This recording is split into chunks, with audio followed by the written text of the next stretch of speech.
ഈ അടുത്താണ് ഏതോ ഒരു മതപണ്ഡിതൻ ഇല്ലാത്ത സർവകലാശാലയുടെ കാണാത്ത വൈസ് ചാൻസലർ പദവിയിൽ ഇരിക്കുന്ന ബഹാവുദ്ദീൻ നദ്വി എന്ന് പറയുന്ന ഒരു പണ്ഡിതൻ പറഞ്ഞത്, മന്ത്രിമാർക്ക്, ജനപ്രതിനിധികൾക്ക്, നേതാക്കന്മാർക്ക് ഇവർക്കൊക്കെ തന്നെ വൈഫ് ഇൻ ചാർജുമാരുണ്ട് എന്ന്. സത്യത്തിൽ ഞാൻ അത് കേട്ടപ്പോ വല്ലാതെ അത്ഭുതപ്പെട്ടു. നമ്മളുടെ മുന്നിൽ രാഷ്ട്രീയ നേതാക്കന്മാരായി നമ്മൾ കണ്ടവരും പഠിച്ചവരും വായിച്ചവരും അവർ വ്യക്തിശുദ്ധി അതിന്റെ മൂർധന്യത്തിൽ കാത്തു സൂക്ഷിച്ചവരാണ്. ഒരു ധാർമ്മികമായിട്ടുള്ള ആശയങ്ങളുടെയും പിൻബലത്തിലല്ല, മാനവികമായിട്ടുള്ള തത്വങ്ങളുടെ പിൻബലത്തിലാണ് അവരത്രയും ഉയർന്ന ധാർമ്മിക ബോധം വെച്ച് പുലർത്തിയത്. ബഹാവുദ്ദീൻ നദ്വി തികഞ്ഞ ഒരു മുസ്ലിം ലീഗിന്റെ പ്രവർത്തകനാണ്. അദ്ദേഹം ഒരുപക്ഷെ കണ്ടിട്ടുണ്ടാവുക ലീഗിന്റെ മന്ത്രിമാരെയും ലീഗിന്റെ നേതാക്കന്മാരെയും മാത്രമാകും. അതുകൊണ്ടാവാം അദ്ദേഹം അങ്ങനെ ഒരു അഭിപ്രായ പ്രകടനം നടത്തിയത്. ലോകം കാണുന്നു ഒരാൾക്കും അങ്ങനെ പറയാൻ സാധിക്കില്ല. സഖാവ് EMSന്റെ ജീവിതമൊക്കെ വായിച്ചു നോക്കിയാൽ അവരുടെയൊക്കെ ജീവിതത്തിന്റെ വിശുദ്ധി എന്തുമാത്രമാണ് എന്ന് നമുക്ക് ബോധ്യമാകും. വിജയികളുടെ കൂട്ടത്തിൽ ഉൾപ്പെടുത്തപ്പെട്ട മനുഷ്യന്മാർ അപൂർവമാണ്. ആ അപൂർവതയിൽ ഒരാളായി വിലസി നിൽക്കാൻ സഖാവ് EMSന് തന്റെ ജീവിതം കൊണ്ട് സാധിച്ചിരുന്നു. ആ EMSനെയാണ് നമ്മൾ ഇന്നിവിടെ ഓർമ്മിക്കുന്നത്.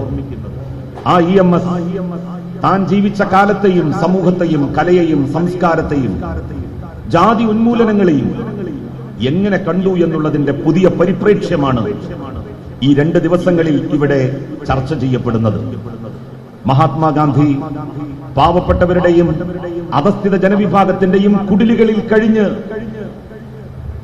ജാതിക്കെതിരായിട്ടുള്ള തന്റെ യുദ്ധം പ്രഖ്യാപിച്ചു. സഖാവ് EMS ആ വഴി ഏറ്റെടുത്തുകൊണ്ട് പാവപ്പെട്ടവരുടെയും അധസ്ഥിതരുടെയും കുടിലുകളിൽ ദിവസങ്ങളോളം, ആഴ്ചകളോളം, മാസങ്ങളോളം താമസിച്ചുകൊണ്ട് ജാതിക്കെതിരായിട്ടുള്ള തന്റെ ശക്തമായിട്ടുള്ള അഭിപ്രായം, ജീവിത വീക്ഷണം പ്രയോഗതലത്തിൽ കാണിച്ചു കൊടുത്തു. He was not a man of words. വാക്കുകളുടെ മനുഷ്യൻ മാത്രമായിരുന്നില്ല സഖാവ് EMS. He was man of action. പ്രവൃത്തിയുടെ, പറയുന്നതെന്തോ അത് ജീവിതത്തിൽ പകർത്തി കാണിച്ചു കൊടുക്കുന്ന ആൾരൂപമായിരുന്നു സഖാവ് EMS. ആ സഖാവ് EMSനെയാണ് നമ്മൾ ഓർമ്മിക്കാൻ വേണ്ടി പോകുന്നത്. ആ സഖാവ് EMSന്റെ ഓർമ്മകൾ അയവിറക്കിക്കൊണ്ട് നടക്കുന്ന ഇന്നത്തെ ഈ സെമിനാർ ഔപചാരികമായി ഉദ്ഘാടനം ചെയ്യുന്നത് CPIMന്റെ പാർട്ടി സെക്രട്ടറിയും EMSന്റെ ജീവിത വീക്ഷണങ്ങൾ പുലർത്തി തന്റെ രാഷ്ട്രീയ ജീവിതം മുന്നോട്ട് കൊണ്ടുപോകുന്ന വ്യക്തിത്വത്തിന്റെ ഉടമയുമായിട്ടുള്ള സഖാവ് ഗോവിന്ദൻ മാസ്റ്റർ അവർകളാണ്. അദ്ദേഹവും MLA ആയിരുന്നു, മന്ത്രിയായിരുന്നു. പക്ഷെ അദ്ദേഹത്തിനും വൈഫ് ഇൻ ചാർജ് ഒന്നും ഞാൻ കണ്ടിട്ടില്ല.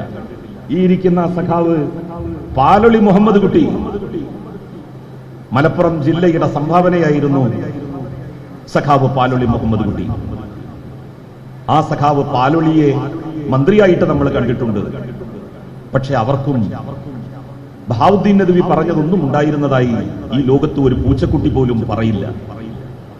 എല്ലാവരെയും ഒരു ഗണത്തിൽ വെക്കുന്നു, എല്ലാവരെയും ഒരു തുലാസ് കൊണ്ട് തൂക്കുന്നു, തെങ്ങിനും കഴുങ്ങിനും ഒരേ തളപ്പ് ഉപയോഗിക്കുന്നു.